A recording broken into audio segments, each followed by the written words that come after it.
In the 5 or so years since I finished my doctoral degree, my career has kind of exploded.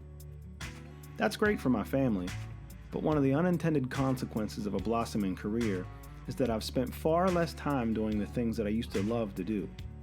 So much so that I realized that baby Ella, if I wasn't careful, would have no idea that some of these things that used to be a huge part of my life were ever even important to me. So, this morning, I decided to take her fishing. If you know fishing at all, you'll know that taking a 10-month-old is not an easy task.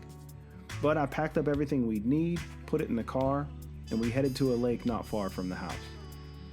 The first problem arose when I realized that by myself, I wouldn't be able to carry a baby, a diaper bag, a couple fishing poles, and the cameras. So a few sacrifices were made, and we were on our way.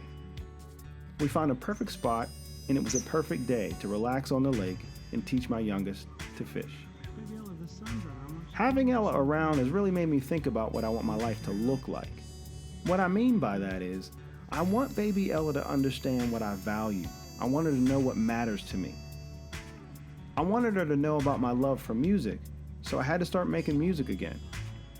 I wanted her to understand my love for photography, so I picked up the camera. I wanted to share my love of fishing, so I took her fishing. I wish I could tell you that she showed some signs of being a promising angler, but that would be a lie. She ate some grass, she had a fight with my hat, and we even played a rousing game of peekaboo. Very little fishing was done. You playing peekaboo? Peekaboo. Peekaboo. More than anything, I want for Ella to understand that she's going to have time with her father. I never wanted to be one of those fathers who was always at work, one of those fathers you never actually see. I want her to grow up with fond memories of summer days out on the lake with Dad. That's not to say that I believe she'll remember today. She won't. And there's no big fish story today. In fact, there's no fish story at all. My fishing pole never actually made it out of the trunk. But any good fisherman will tell you, it's not whether or not you catch a fish that makes a fishing trip good. A fishing trip is often about peace and tranquility more than anything. It's good company and good conversation.